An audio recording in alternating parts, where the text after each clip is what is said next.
Hello everyone, welcome to back my channel. I hope everyone is having a wonderful day. Before starting the video, please go ahead and hit the subscribe button and give this video a thumbs up.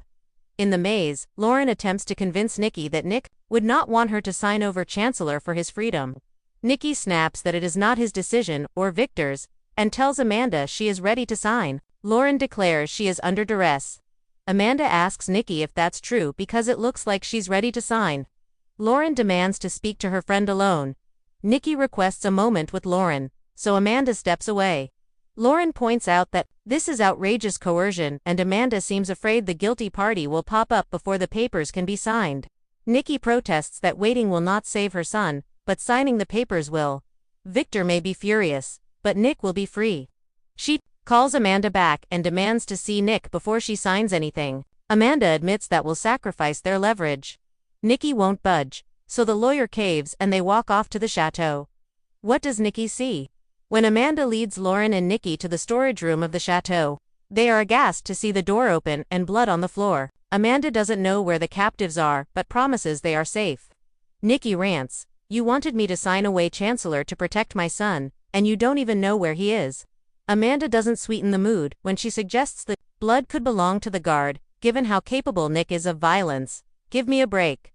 Nikki fumes. She reiterates to Amanda that Chancellor is hers to do with as she sees fit, but warns if her son is hurt, or even so much as thirsty, there will be hell to pay. With that, she walks off. Will Carter confess? Victor and Chance stand behind a hedge and eavesdrop as Kane attempts to persuade Carter to tell him what happened, saying he can't protect him otherwise. Urging his assistant not to be afraid, Kane assures him they'll deal with this together. He asks if Carter killed Damien to clear the way for him to reunite with Lily. The security guard appears and reports that Nick and his companion have escaped. Kane keeps pushing Carter to come clean and tell him everything. Hasn't he always protected him? Carter explains that Damien needed to be removed from the equation. The reunion between Kane and Lily was supposed to be epic and he was in the way. After all Kane had done for him, he wanted to do something in return. He was only trying to anticipate his needs. Never this. Kane exclaims. Carter begs him to divert attention so he can make his escape. He'll disappear and assume a new identity. Kane tells him to stop and let Amanda try to fix this, as Carter declares he needs more time. Chance strides over to say it looks like the wrong person was put under house arrest.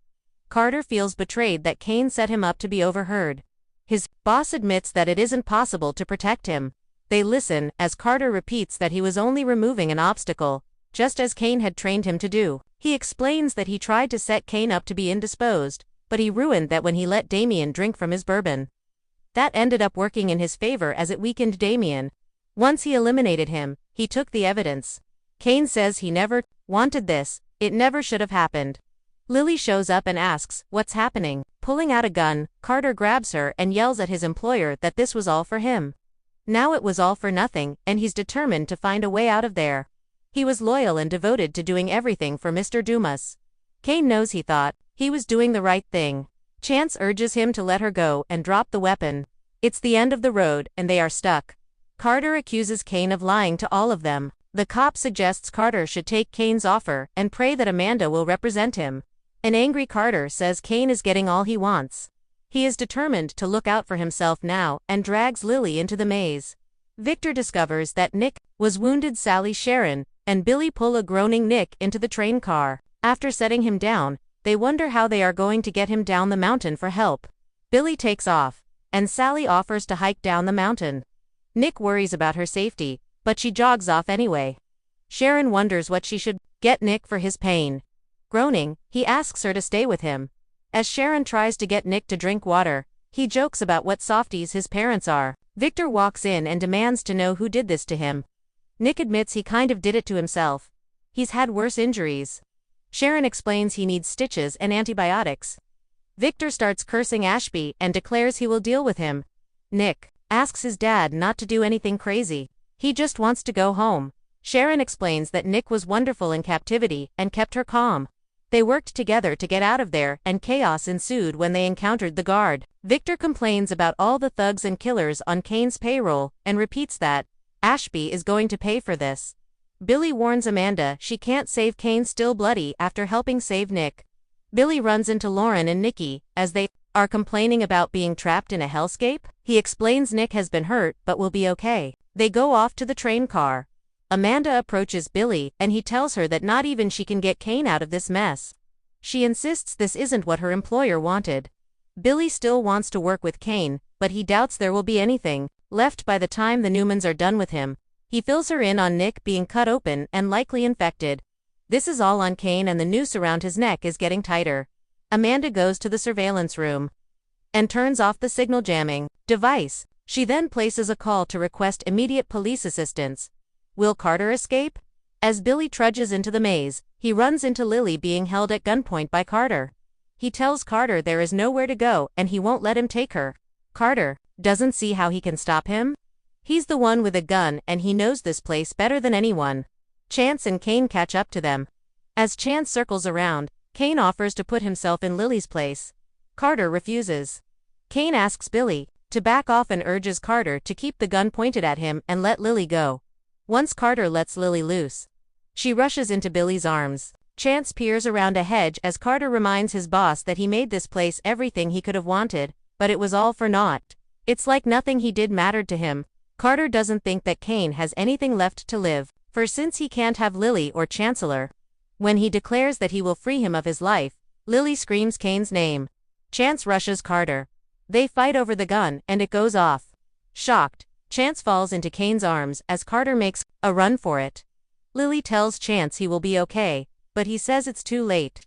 He dies and Billy confirms he's gone as Lily cries, "No." Suddenly, Billy, Lily and Kane jolt as they hear another gunshot ring out. They rush to the dining area, where Carter is on the ground, dead from a bullet. Diane and Jack rush over, saying they heard shots. Kane explains that Carter confessed to killing Damien and was going to kill him, but Chance was shot. Kane asks Lily if she's okay. She wants to go home. He can make that happen. Amanda rushes over and says she just saw Chance's body. Kane says he'll fill her in later and suggests she contacts the police. He's not surprised to hear she already did. What happens with Nick and Sharon? Sally returns to the club car and announces that the tracks have been clear for 2 days. Victor is furious and Sharon tells Nick he will be okay. He never doubted it. She keeps checking for a fever. He tells her it's not the flu and she doesn't need to be scared. Victor shows Nikki in and she fusses over her son. Nick repeats that he's okay. Their phones begin pinging, so they realize service has been restored. Victor immediately calls Adam and orders him to send a helicopter. Victor assumes Kane has realized he has lost and they can get out of there. Lauren arrives as they hear the chopper overhead. She and Nikki go outside to wave it down. Nick thanks Sally and she asks Sharon to make sure he doesn't do anything crazy before leaving. Nick jokes that this has been a lot of fuss over a little scratch. Sharon says he's always there for her when she needs him. He says they are always there for each other. Nick asks her to come closer and they kiss. The final scenes. Jack begins railing that all of this is on Kane. Ashby insists this was supposed to be a vacation. Jack vents about how it has cost 3 lives. This will destroy Nina and Jill. Kane didn't want any of this, but it happened, and he will have to live with it. As he hunches over a table, Lily apologizes for accusing him of killing Damien. She admits that murder would be out of character for him. He says he's still the man she loved. She reminds him that talk like that is what caused all of this. All of these people he brought there to become his friends are now his enemies. He's lost. After Lily walks away, Billy suggests Kane reconsider returning to Genoa City. Ashby is still determined on that front. It's not a forgive and forget crew, Billy points out. Kane says they will talk about his investment in Abbott Communications when he gets to town. Jack and Diane walk off, appalled that Billy is still working a business angle. When Kane is left standing alone, Amanda approaches him. He explains that he left Genoa City after he failed, but he's only failed again. She says the murders are on Carter. Bringing everyone there was just to distract everyone from his plan. Kane declares he won't give up on getting Lily back after seeing her again. Phyllis arrives and takes in all the carnage. Billy guesses she heard that Kane's plans didn't pan out. She wonders if Abby knows.